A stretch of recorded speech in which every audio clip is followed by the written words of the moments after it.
You're gonna wonder if you'll ever make it out or if you're ever gonna be able to get up, and it's tough. It does put a number on you, but I can guarantee you, and to everyone that's watching, if you stick it out, it will pay off.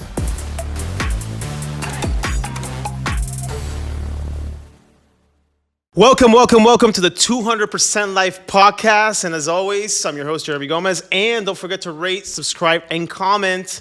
We have an amazing season, amazing guests. And we're coming to you from this beautiful new studio in Orlando, Florida, Pop Media Lab. So we are excited. I'm excited about this guest. And I want to do a quick introduction like we always do, right? And we're excited to have today anything that has to do with cars. I always go to this guy because his world of entrepreneurship is in the car business. Lots of great stuff. Owner of Advantage Car Rental, Corsa Exotic, Advantage GMC, Jesco Transportation. There's probably some other ones I've missed, but I want to introduce a dear friend of mine. He's been in my life for over 20 years and very dear to us and a lot of people out there that are in our same circle. But welcome to Mr. Remon Aziz. How's it going, man? Thank you, Jeremy. Great to be here, brother. Absolutely. And today we're drinking El Dorado. Allegedly the best rum in the world. Cheers to you. Absolutely, cheers. Guy in East Rum. Absolutely went to a party and they told us that. So I had a bottle, so why not? Let's bring it over. Oh yeah, that's good. I think that's good. It's very smooth. It's very smooth. Great choice. So I want to talk a little bit about just our target audience that we've been getting is young entrepreneurs, young hustlers, people upcoming in the business who want to just do their own thing. And I know our stories are very, very similar as far as, how we started entrepreneurship. And going back 20 years is a lot, right? 20 years. 20. Who would have thought, man? 20 years, right? We got gypped on our 20-year Costco reunion, by the way, because COVID hit. We did. So we got to just go all out for the 25th. The 25th. But so let's talk a little bit about business and kind of like your start and everything. So drive me a little bit about, graduating high school, because that's what we kind of met. What happened after high school? What were kind of like your first kind of like jobs, and how did you get, and how did that lead you onto entrepreneurship? So graduating high school, most of us went to college. Right. Started college, hopped around different cities throughout Florida, went to pharmacy school. Oh, sorry. Coming from, culturally background, Middle Eastern, Egyptian, because I'm Egyptian. Yes. And so coming from that cultural background, there's a lot of, I don't want to say pressure, but motivation from the parents to try to get you to go into the medical field, because it's more of a stable, secure field, and Latins, I think, are very similar as well. Yep. Law, engineering, and medical that's it. Are the three top ones. They always want a doctor, a lawyer in the family. Exactly. As if there are no other jobs in the world. Exactly. So it's like, who picks up the trash? They make a lot of money too, but no one ever wants to say I'm a trash picker up. But basically, I went to school, pharmacy. I ended up leaving. I transferred out to Miami. Mm-hmm. It wasn't my cup of tea. Mm-hmm. I did an internship for Walgreens. I didn't like it. Mm-hmm. I ended up transferring down to Miami. I finished my bachelor's in Miami, worked for a pharmaceutical company, got my master's in pharmaceutical sciences from UF. Mm-hmm. And from there, I went back and I was working for Abbott, continued, my journey through both educational and business for large companies. I left Abbott and I went to American Express. Oh. Where I also went to school to get my MBA from UM. Yeah. And so, loved American Express, incredible company, learned a lot. That's why you love American Express. I do. Yeah, absolutely. I excelled with the company fairly quickly, became an executive in a few years. And then after you get your MBA, you start thinking what do I need to do now to kind of spread my wings and fly? Because you learn all this incredible stuff in school. You want to apply it, right? My mother, who's the matriarch of the family, she had a small car rental company. Mm-hmm. Started it back in 2002 with 6 cars at a hotel in Kissimmee off of 192. And I helped her start the company. she had come from budget previously. And so going down that path, she grew it. I left, went to school, continued the path. She still does it today, till this day. Learn a lot from her. Beautiful. And I eventually ended up getting into the car rental world after school and just wanted to join the family business. So I rejoined my mother. We grew the company at an extraordinary rate. Took the company from 47 cars to 250 cars in 90 days. Wow. Here in Orlando. So it was an amazing, amazing journey. And then from there, I, saw my own path to create my own. So I had my own brand or my own affiliate at the time. Started with 150 cars in 2018. 2018. July 2018. And by the end of that year, it was up to 750 cars. And then shortly after, COVID happened. Yep. Came to a halt. Everything just shut down. And then Advantage, which was a national and global recognized company worldwide, they fortunately for me, but unfortunately for them, filed for bankruptcy. And so I purchased the company out of bankruptcy in 2018. Wow. So I positioned myself, quite well to be able to purchase the company, took the company over, had multiple locations nationwide, continued to grow it. I just finished rebranding it, and we're in the path of, we're now international. We're in Canada, we're in Mexico, we're in Puerto Rico, throughout the country. And the journey continues. It's beautiful. Yeah. It's beautiful. And in 2023, what's your fleet? How many cars do you have? So we have about 3,000 cars now nationwide. Crazy. And then it's like subsect, right? So you have the car rental, you have the exotic car division, which is out of the Ritz-Carlton in Orlando. We're in the process right now. We're about to start in Tampa at the Tampa Edition. Oh, nice. And the Four Seasons Surfside in Miami. Nice. So very exciting stuff there. We have an incredible fleet to the exotic side. Also rental. We have a GMC car dealership out of South Georgia called Advantage GMC, and a transportation company with flatbeds and tow trucks that hauls cars and equipment around throughout Florida. That's crazy. So everything transportation related, it kind of just fused together. That's beautiful. Yeah. That's beautiful. And the growth is incredible. And 2018 was 5 years ago. My daughter was born in 2018. So that was like the other day. So to kind of take a look at that was the first time when you said you're going to take this on your own was 2018. 2018. And how was that step? What was and then for the entrepreneurs, and we had an entrepreneurship episode last week where I told her, this is not for everybody, right? Entrepreneurship is not for everybody. If you don't want to work early mornings, late nights, have your phone up. And by the way, I have been with this gentleman in a car for 8 hours or 9 hours, whatever we were. And believe me, I have never met somebody who has the phone or is on that phone as much as I have. And I said, I throw it down, we can work together. It was a bro day, right?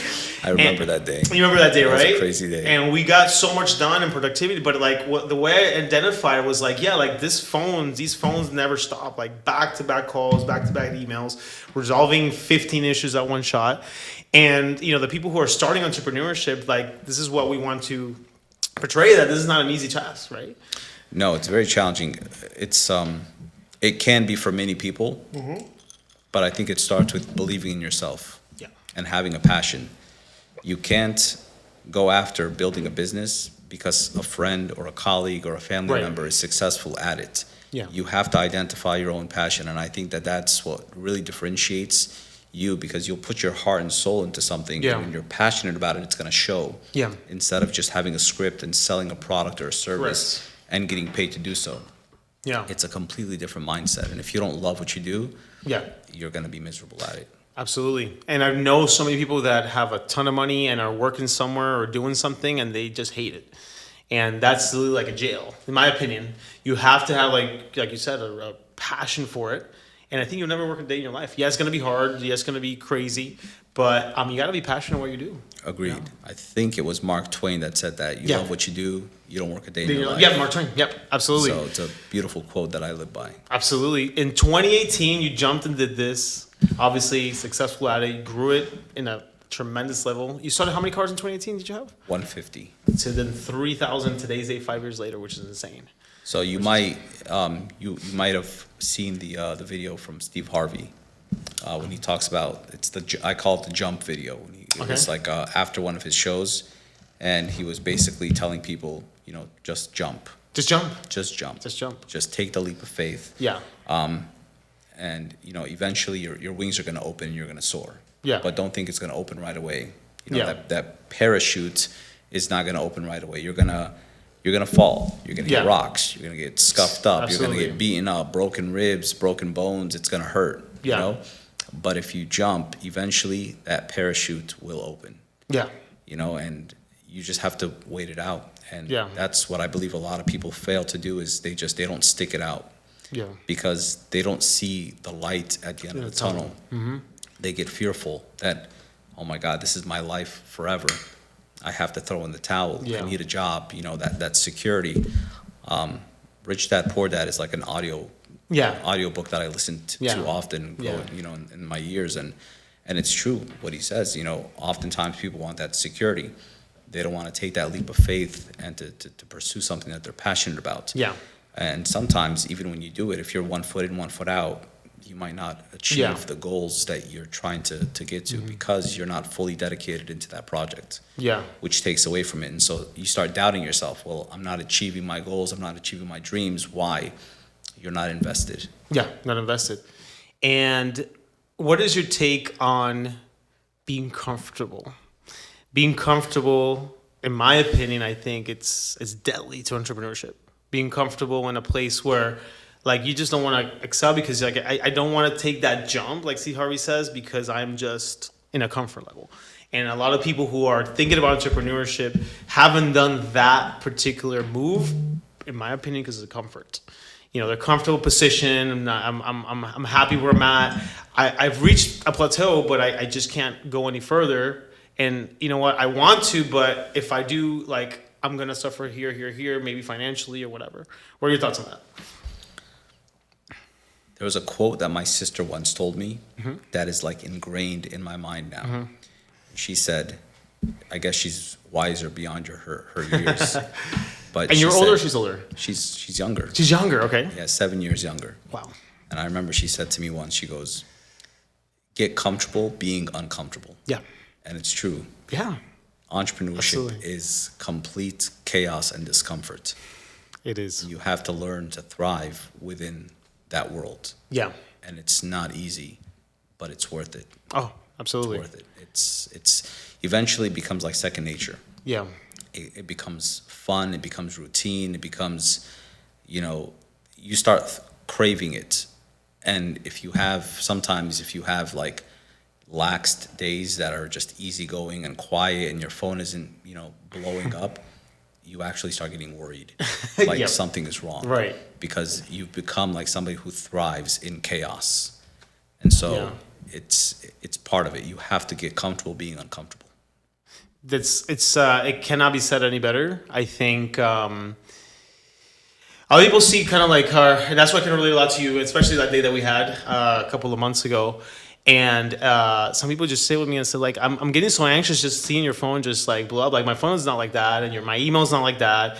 And resolving issue after problem, which is part of it. I think the biggest paid people in the world are problem solvers, right? The biggest CEOs, the biggest entrepreneurs, is can you solve that problem at the quickest, most efficient time as possible, and that all parties are happy. And so that's really has stuck in my mind. Is just I got to resolve all these issues, prioritize. This is the biggest issue, the biggest issue, and then go down that list. But that's really an everyday thing, Monday through Friday, and sometimes Saturdays. That's really what I think we're both doing, right? Which is insane. So, and you have to have some level of mindset to be able to handle all that. It's draining. It is. It does take a lot out of you, and it is overwhelming. It's going to bring you down to your knees. You're going to wonder if you'll ever make it out or if you're ever going to be able to get up. And it's tough. It does put a number on you.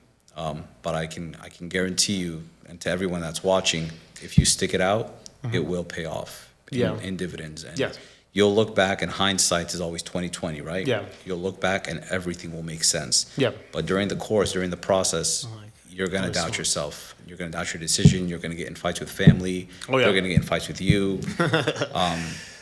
You're not gonna be their favorite person. They're not gonna be your favorite people. And so it's just expect it. Try to deal with it the best that you can. But if you can stick it out, it'll be well worth it in the end, for you and for your family and everyone else in your life. I agreed. I agree 200%. I mean, it's definitely a tough road. It's not simple. And I believe but it's totally worth it. It's totally worth it. It's totally worth it. What are your thoughts on collaboration to increase your business? And I think you just had a little bit of that happening, I think, with the Mexico deal. Yeah. But how important is collaboration to continue expansion and growth of a business? It's very important, but you can't be misguided on collaborating just for the sake of collaborating. Of course. It needs to be the right fit. Right. It needs to have this like synergistic alliance to where it makes sense for both parties. Otherwise, it's just fluff. Yeah. You know, if it's not producing revenue, if it's not producing sales, if it's not producing some kind of like end goal result that's benefiting both parties, then you need to think about who you're collaborating with or the type of industry you're trying to collaborate with. But collaborating, if you find the right partner, it's incredibly powerful. It is. It is. I mean, I know you just had a great collaboration or whatever it was with the Mexico branch. And then we just had one also with LPT Realty where we just collaborated with them, basically merged and joined forces. And I was just sharing with you that we went from 130 agents to about over 250 almost, a little bit over, in a course of 90 days. Congratulations. This is insane, right? But again, like you said, it's got to be the right collaboration. If not, it can actually probably kill you, kill your business completely. So, it's very, very important for that. Now, let's go down to a little more like that motivation, because I think that's really where, as entrepreneurs, we have to always look back. I always look back at that. But how important is purpose in your business? I think it's like a core pillar. Core pillar. It's so incredibly important because I think that it kind of goes together, right? Mm-hmm. You have purpose, passion, and motivation.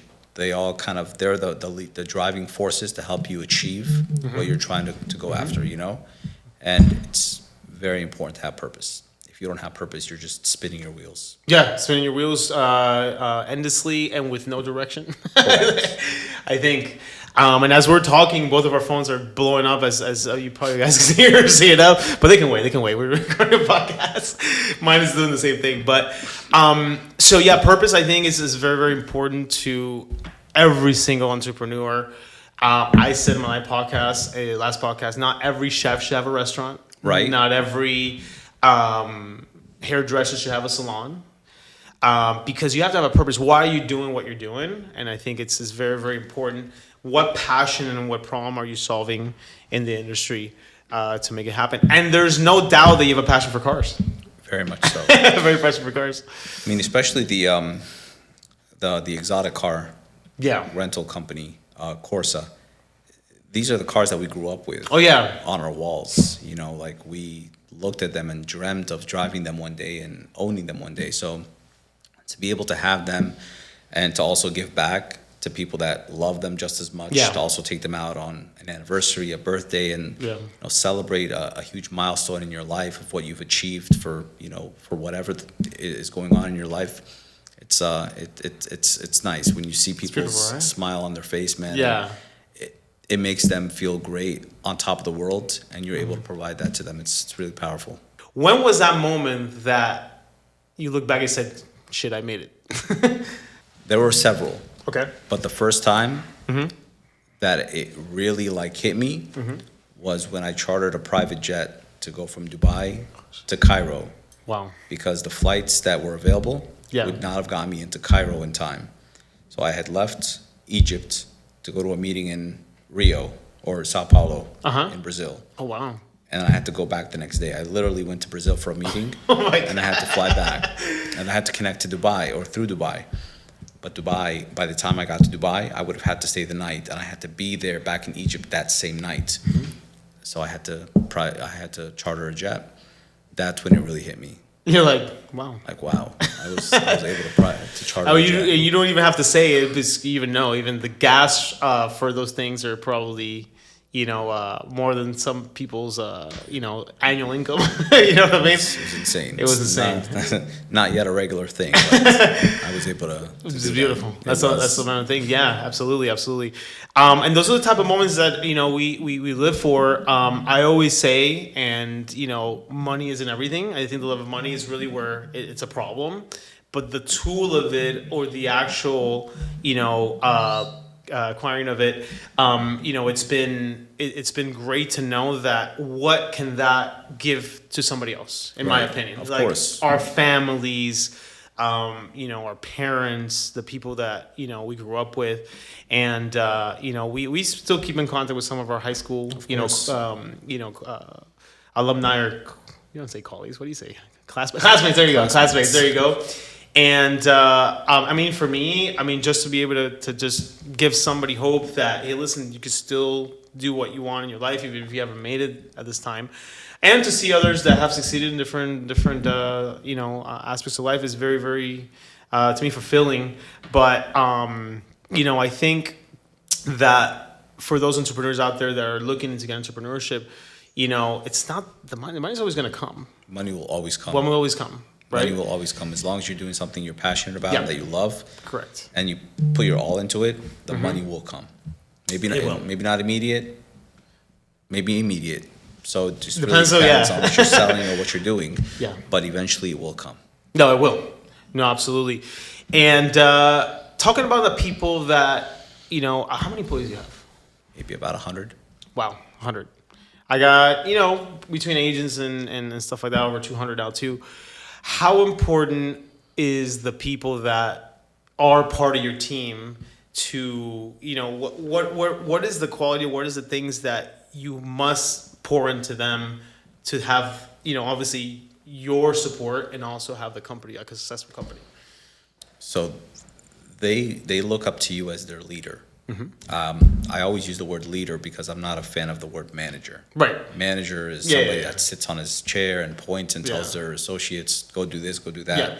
A leader jumps in the pit with them and helps them pull, and there was like a beautiful picture that implied that. And so I consider myself a leader. And so I try to lead the best that I can, but I give in what I expect them to put out as well, back to me and to the company. So when they see that, they're gonna work harder, just naturally. They're not gonna be looking at their watch or at the clock when it's time to go home. They'll make sure to stay there until they get the job done because they know that it's a family environment. Yeah, I've tried hard to make sure that the culture that we've created is a family culture.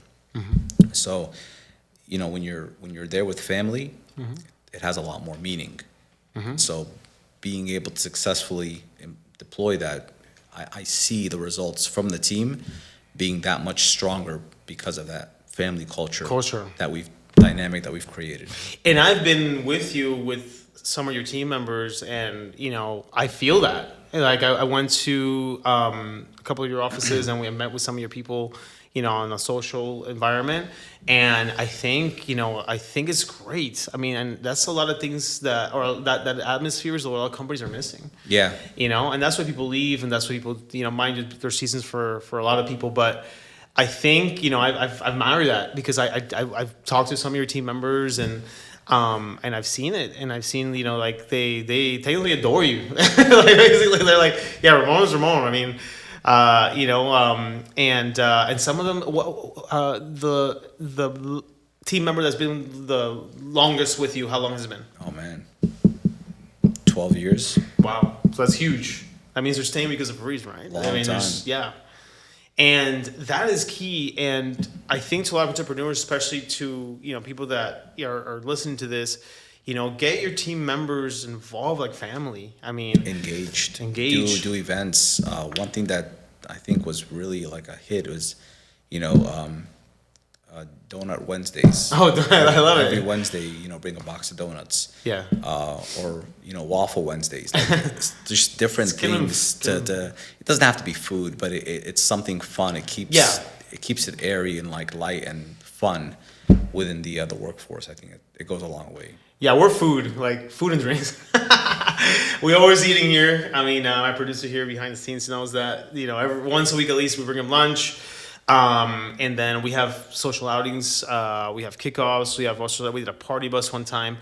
And, and regardless who is still with us, who is not still with us, and we have mind you people that have been with us for the same thing, 13, 14 years. My executive director, Jackie, she's been with us, going on, the 12-year mark. And I know that, she won't go anywhere else because of the environment that we have. Correct. And just a genuine of trying to help. Correct. Trying to, pour something new into them every single day that's going to just kick them off for the day. And there, I mean, I have morning meetings every morning at 9:45, 15 minutes. I know. Yeah. Because I tried to call you. And we've been together at breakfast, and I say, let me step out for 1 second, let me do, because for me, that's my responsibility, is to be able to bring them something. And regardless if they show up and they're, just getting up and they know they have to be there, my responsibility is to be there, and to make sure that keeping each other accountable of what we need to do, the goals, the duties of the day, and let's get up and running, and let's do a little role play. Let's do that because we're in sales, obviously, and let's get up and running for the day.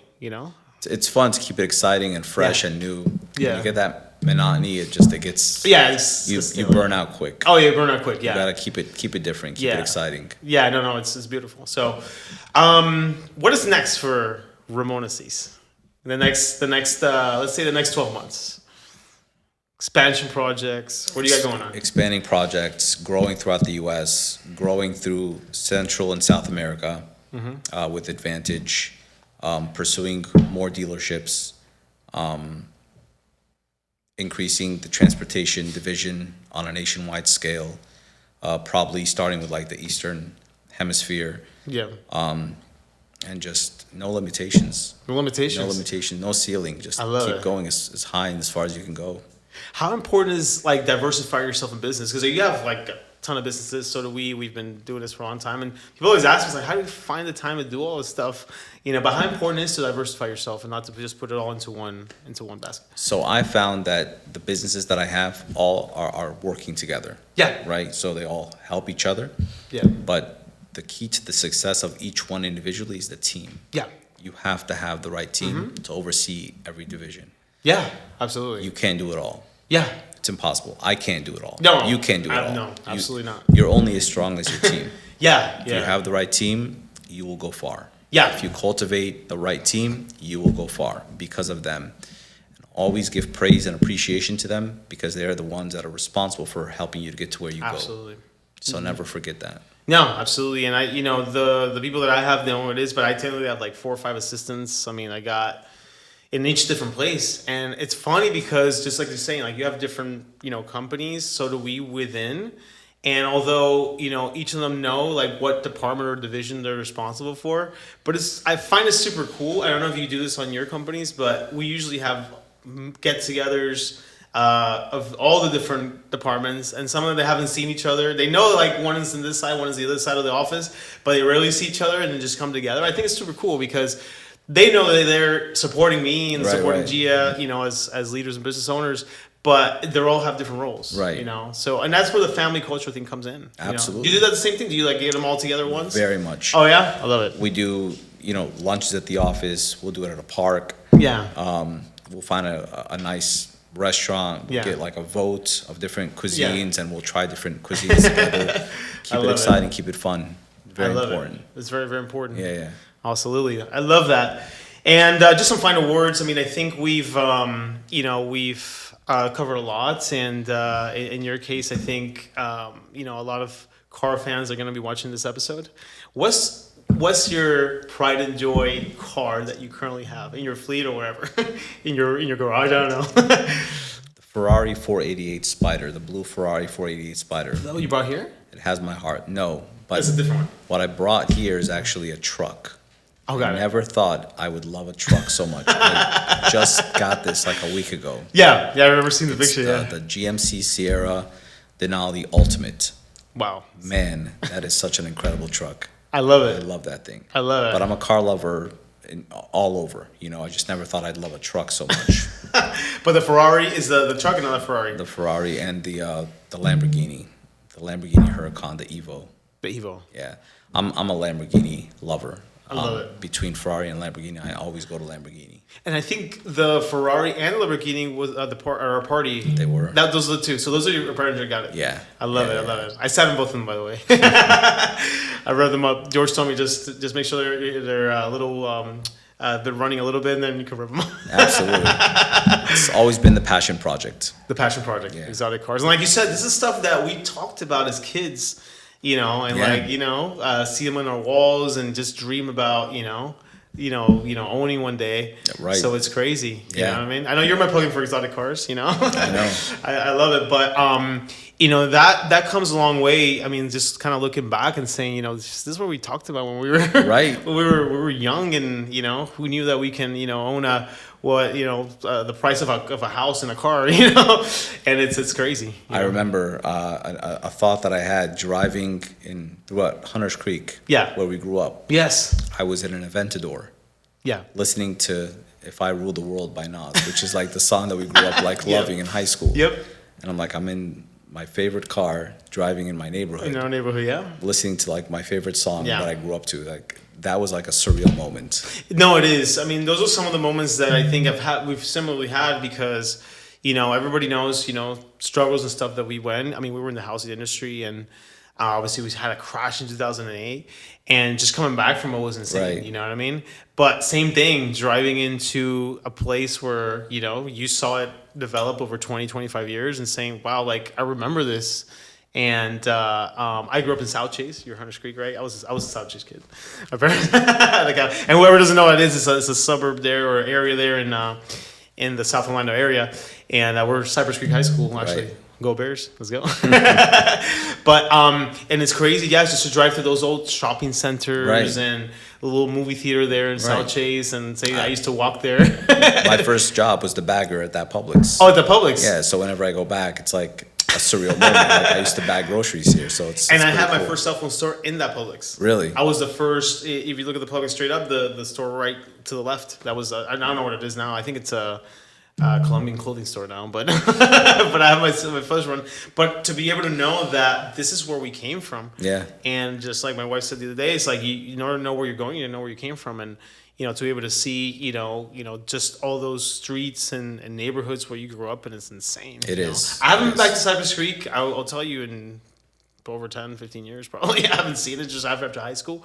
But, just knowing that that's where we came from is crazy. It You know is. what I mean? It is. It's surreal. It brings it back. It brings it back. The nostalgia is quite strong. I love it. I love it. So, just some final words. Where can people find you online and your companies? We talked about Corsa HQ. Where can we find that and any other companies? Of course. So the Instagram handle for Corsa headquarters is at Corsa HQ. The website is corsahq.com. For Advantage, it's advantage.com.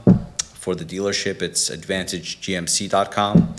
And for the transportation company, it's jescotransportation.com. But that one is not live yet. We're still working on We're still working on it. that website. So, whatever type of car product you need, you can probably find it in any of these websites. Absolutely. And if you're ever in the Orlando area, the Ritz-Carlton, you have a beautiful fleet there, and just check it out and see what you think. And my final question is, what does 200% mean to you? The start. The start. It should start at 200 Never, yeah. and go up from there. And go up from there. I love it. I love that. I love that. Absolutely. There. So cheers to you. Cheers, brother. Ramon, thank you so much for being with us. Of course. We I think have a lot to still do. This is just the beginning of a lot that we have to do, and we'll remember this podcast for years Absolutely. to come. It's not the first time you're going to be here, by the way. No, thanks for having me. Cheers, guys. Don't forget Thank to you. like, Cheers. subscribe, the 200% Live. We'll see you in the next one. 200%.